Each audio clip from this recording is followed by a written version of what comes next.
حكاياتنا اللي بنعيشها. قصص كل يوم، قصة بتفرحنا وقصص بتجرحنا واحيانا قصص بتدينا دروس اسيا، وفي قصص تانية احنا بنعيشها ومحدش بيحس بينا. اهلا بيكم في حلقة جديدة من برنامج قصة كل يوم. النهاردة احنا هنتكلم عن حاجة تقريبا كلنا بنعيشها او تقريبا كلنا سمعنا عنها، التنمر. كلمة بتتقال بتسيب جرح كبير، وممكن نظرة بتكسر بني آدم كأنها أكتر من ضربة، وأحيانا بتكسر ثقتنا في ناس كتير جدا حوالينا وفي أصدقائنا، في شغل، في مدرسة، صحابنا، زمايلنا، حتى أهلنا ممكن يقولوا ده وهم فاهمين إن هي حاجة من غير قصد. وعشان كده النهاردة معايا ضيفي الدكتور مجدي يعقوب، أخصائي علم نفس كلينيكي ومرشد تربوي ولايف كوتش. أهلا بيك يا دكتور. اهلا بيك، اهلا بحضرتك. أهلا بحضرتك. الأول فهمنا يعني إيه تنمر؟ التنمر هو باختصار كده لو جينا عملنا عليه تعريف هو نقول ان هو سلوك عدواني متعمد ومتكرر، ونحط خط تحت متعمد ومتكرر من طفل لطفل اخر. لو انا هتكلم في فئه او في الفتره بتاعت الطفوله يعني، وبغرض الايذاء النفسي او الجسدي او حتى الايذاء الالكتروني، وهو طبعا منتشر اكتر ما بين الاطفال. والحقيقه كمان ان التنمر بيبقى ليه عده يعني انواع، زي ما قلت لحضرتك كده. ممكن يكون تنمر لفظي، اذا كانت شتايم او كلام الفاظ مش كويسه زي يا تخين يا قصير يا رفيع. الكلام ده كله بيبقى تنمر لفظي. وبيبقى فيه احيانا كمان تنمر جسدي. التنمر الجسدي ده المقصود بيه ان انا ممكن اشد شعر حد، ازقه، اضربه. ده مش سلوك عدواني؟ سلوك عدواني. كل ده دي من انواع من انواع السلوك. كل ده سلوك عدواني. وبيبقى متعمد ومتكرر. اكثر الادوات بتاعته لو في المدرسه حاجات من هذا القبيل. كمان عندنا تنمر ممكن نقول عليه تنمر الكتروني دلوقتي، وده من اخطر الحقيقه انواع التنمر. ليه بقى الكتروني؟ يمكن احنا ما سمعناش. حقيقه اول مره اسمع عنه. الفكره ان الوسائل السوشيال ميديا دلوقتي والواتساب والحاجات دي كلها بقت منتشره ما بين سن المراهقه وبقت بكل الناس. طب ليه هو بيبقى اخطرهم؟ لان في رسائل بتتبعت او صور او الفاظ بذيئه للشخص الضحيه، من المتنمر للضحيه، وده بيبقى بشكل 24 ساعه. حضرتك تخيلي يعني في المدرسه لو في تنمر بيبقى وقت المدرسه بس، انما السوشيال ميديا 24 ساعه، فانا ممكن اتنمر على الشخص الثاني لفترات طويله جدا في خلال اليوم، صبح ليل ظهر. بس يعني ممكن حضرتك توضح التنمر الالكتروني يعني بمعنى ان هو في الاستيكرات ولا مثلا ايذاء كلام؟ رسائل، ايذاء كلام، ستيكر، صور بتتبعت، الفاظ بتتبعت. اللي انا بعمله ما بيني وما بين زميلي في المدرسه فانا بعمله على السوشيال ميديا بس بشكل متكرر في خلال ال 24 ساعه. فطول الوقت. فده هنا كمان خطورته، ان انا بمسك تليفوني بلاقي رساله مبعوثه لي او صوره مبعوثه لي بتحمل معنى معين هم عارفينه مع بعض. فده لما ببص على الصوره ده فانا ببقى فاهم ان هو بيتنمر عليا او هي بتبعت لي لفظ مش كويس او صوره مش كويسه، فبتديني انا ايحاءات معينه. وده زي ما بقول لك خطر، لان هو 24 ساعه طول الوقت. طيب انا عايزه اسال حضرتك ان هو كطفل، حضرتك في الاول قلت ده ما بين الاطفال، فما بين الاطفال لحد سن المراهقه، تمام؟ هي الفتره دي بتبقى اخطر فتره، يعني من الطفوله لحد سن المراهقه دي بتبقى اخطر فتره فعلا الانسان بيتكون فيه شخصيته. فانا عايزه اعرف ليه طفل طالع عارف التنمر او فاهم يعني ايه تنمر؟ فانا عايزه حضرتك توضح لنا النقطه دي. طيب ليه الطفل بيبقى طالع متنمر؟ لعده اسباب الحقيقه. اولا هو مع شله متنمره فهو بيعمل زيهم. دي حاجه. انا الشلاليه والكلام ده، فانا بشوف صحابي بيعملوا ايه فانا بعمل زيهم. طيب برضه هم بيعملوا ليه من الاساس؟ برضه هم بيتنمروا ليه؟ ده اللي انا عايزه اوصله. تمام. اولا انا عندي مشكله في البيت في التربيه من الاساس. تمام. اولا انا ممكن يكون اهلي او اسرتي متنمرين اساسا، يعني دي حاجه احنا لازم ناخد بالنا منها.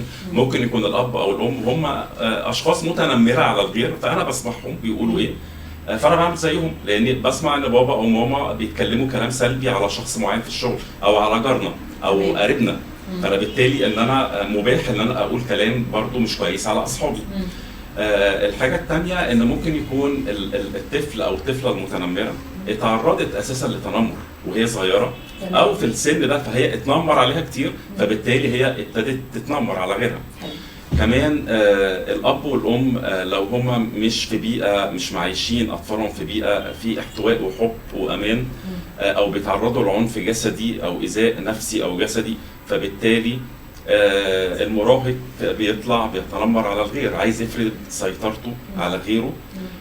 كمان لو هو متجنب، يعني لو اهله بيتجنبوه دايما ما بيديلوش الاهتمام ده، فهو زي ما اكني بيقول للناس انا موجود، الا هيخليني الناس الفت نظرهم ازاي؟ الفت نظرهم ازاي؟ صح.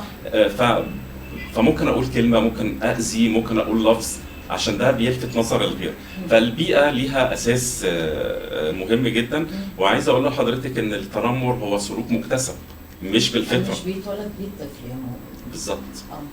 طيب انا عايزه اسال حضرتك برضو على حاجه ثانيه، لو طفل اتعرض للتنمر البيت يتعامل ازاي او ياخد اجراء ايه؟ ولو الطفل نفسه حصل له ايذاء نفسي، وحضرتك عارف ان السن ده مرحله بتثبت فيها الكلمه، يعني بتفضل مكمله والجرح بيكمل، والفتره دي بالتحديد اللي هي فتره المراهقه، الطفل بيبقى مشاعره حساسه جدا اتجاه اي حاجه وبيصدقها. ففي الحاله دي احنا هنتعامل ازاي؟ طبعا حضرتك اثرت نقطه مهمه، طبعا ان الطفل في الفتره دي هي فتره مراهقه، فاساسا الفتره دي ليها تعامل خاص. فاولا انا بنصح ان كل اب وام اولا من غير تنمر او تنمر او في تنمر او ما فيش قصدي يعني، فلازم يعرفوا ازاي يتعاملوا مع سن المراهقه، لان سن المراهقه دلوقتي بيبتدي من اول 8 سنين مثلا لغايه احنا ممكن نوصل لغايه 20 سنه واحنا في مراهقه. تمام. فالفكره ان لازم اعرف اتعامل ازاي مع اوقات اللي فيها سن مراهقه، او انا عندي ابن في مراهق. تمام. طيب نفترض بقى ان هو تعرض لتنمر وده بيحصل كتير، لازم الاهل هنا يبقى فيه احتواء للطفل. لازم يقدموا له حب واحتواء، لازم يصدقوه من غير لوم. لازم يعرفوه ان المشكله في الشخص الاخر المتنمر، ان الشخص الاخر ده هو اللي محتاج تقويم وتصحيح صورته الذاتيه، انما انت مش غلطان في حاجه. انت على اكمل وجه، وربنا خلقك كده، وان ده الطبيعي، واحنا متقبلين جدا، وان لازم يبقى في حب غير مشروط وامان يديله الشعور بالامان. كمان انا بس كمان بنصح ان بلاش كلمه، في جمله ساعات بتتقال من الاهل اللي هو بقول لك ايه، كبر دماغك، ده بيهزروا معاك، ما تهتمش. دي جمله صعبه جدا المفروض ما تتقالش، لاني بتسبب اذى للطفل وبيحس ان اهله مش في ظهره، هم مش داعمين ليه، فدي مشكله. فلازم الاهل كمان ياخدوا يبقى في خطوه ثانيه يعملوها، وهي بعد ما يقدموا له الحب والاحتواء والثقه بالنفس ويصدقوه فعلا، بيروحوا يتكلموا مع الشخص المسؤول عن المتنمر، اذا كانت مدرسه، اذا كان مدرس، اذا كان اسره المتنمر نفسه. فبالتالي ان هنا الطفل بيشعر ان اهله هم داعمين ليه وامان وسند ليه. طيب امتى الموضوع ممكن يكبر بقى ويتعدى الاسره؟ ان انا الطفل هنا ابتدى يكره نفسه، لان الاسره ما عرفتش تحتويه كويس، ابتدى بقى يحس مثلا جسديا الم جسدي، بيكره نفسه، مش عايز ينزل المدرسه، مش حابب نفسه، ابتدى يأذي نفسه. بالمناسبه يا دكتور خليني اقول لك ان فعلا كان في حالات بتحصل ان بنلاقي ان الطفل بيجرح نفسه وكانت باي آلة حاده، فدي برضو ليها علاقه بالايذاء النفسي، ولا دي ليها علاقه بالتنمر من كتر التنمر فكره نفسه فبقى يأذي نفسه بآلة حاده؟ هو الإيذاء النفس او الكاتنج ده زي ما بنشوفه بيبقى ليه حاجات كتير الحقيقه، هو سلوك يعني نفسيا اساسا بيبقى فيه إيذاء نفسي للطفل. فمع التنمر لو اهله ما احتووهوش كويس، ولو اهله كمان ما عندهمش الحب والعطاء ليه، فبيعمل ده اكني بيداري، واكني يعني هو بيحس ده ان انا لما باذي نفسي واكني انا بداري على الم نفسي جوايا، انا مش عارف حد يهديني او مش عارف حد يدوهولي، فاكني لما بحس بالالم الجسدي عشان انسى الالم النفسي. فده بصراحه هنا بيبقى وصل لمرحله صعبه جدا جدا جدا. طب بتنصح في الحاله دي ان يتوجهوا بقى لمساعده طبيب نفسي، او يروحوا يزوروا المدرسه يشوفوا يتكلموا معاها فيتجهوا للاخصائي بتاع المدرسه؟ فحضرتك بتنصح ايه للاهالي في المرحله دي؟ الحقيقه زي ما حضرتك قلتي طبعا لازم يبقى في اتجاه على طول لمتخصص او لطبيب، لازم يشوف الحاله ولازم تتعالج، او لازم يبقى فيها دعم كويس جدا. وزي ما انا بقول طبعا ان لازم يبقى في متخصص او طبيب، بس لازم ابتدي من الاهل. واحيانا ان احنا لما بنيجي نعمل جلسات دعم او مشوره بنعمل للطفل نفسه وللاهل عشان يعرفوا يتعاملوا معاه، لان انتوا عندكم برضو مشكله، انتوا اكيد في تاثير معين أكيد عندكم. فبشوف بقى الاب والام، او اذا كانت الام بس، او يعني مين فيهم اللي جاهز ان هو ياخد الدعم ده عشان يقدر يبقى داعم لابنه او لبنته في المرحله دي. طيب حضرتك ممكن تدينا في الاخر كده نصيحة لكل أم ولكل بيت ولكل متنمر ولكل اللي واجه التنمر، عايزين الكلمة دي تختفي؟ هما لازم يعني هي تختفي بشكل قاطع، بنحاول يعني، انما لازم كل اب وام يدوا حب غير مشروط لابنائهم، بيحتووهم، بيدوهم حب واهتمام. كل ما هم بيكونوا علاقاتهم مع بعض، الاب والام لو هم علاقتهم ببعض كويسه، هم كمان مش بيتنمروا على الغير، مش بيعملوا اي ايذاءات للطفل، فبالتالي الطفل هيطلع طفل سوي. فانا بقول ان كل اسره لازم تبتدي بنفسها، ان هي تامن علاقتها باطفالها، تحتويهم.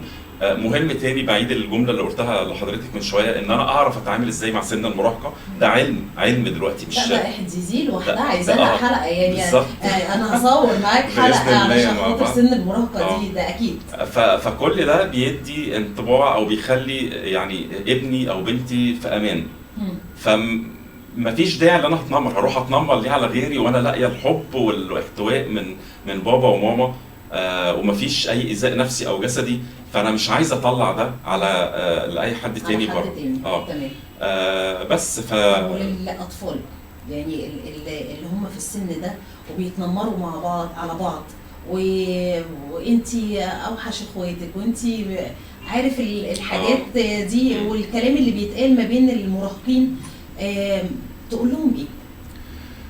بصي، هو يعني زي ما انا بقول برضو ان هو سن المراهقه بيبقى صعب شويه، مش كله بنقدر نلتزم بكل حاجه فيه، انما بقول لهم ان الكلمه بتوجعك، الكلمه اللي بتوجعك انت لما بتقوليها او انت لما بتقولها لزميلك، فقد ايه بتاثر فيه نفسيا وقد ايه بتوجعه.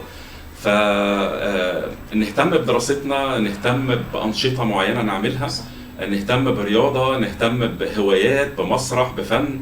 فكل ده بيقلل حته الشلاليه او ان انا امشي ورا القطيع.